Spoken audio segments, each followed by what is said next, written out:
IELTS লিসনিংয়ে note completion বা form কমপ্লিশনে আমাদের সবার আগে দেখতে হবে যে ইনস্ট্রাকশনে কি বলা আছে।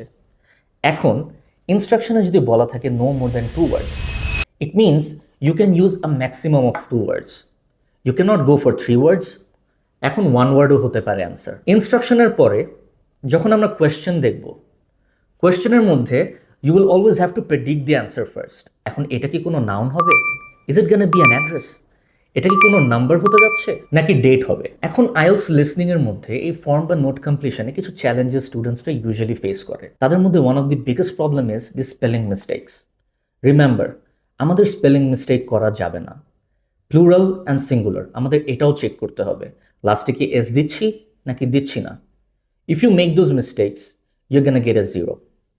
কিন্তু যেটা আমি সবসময় সাজেস্ট করি স্টুডেন্টসদেরকে সেটা হচ্ছে নেভার লিভ আ ব্ল্যাঙ্ক। কেন? Because there is no negative marking.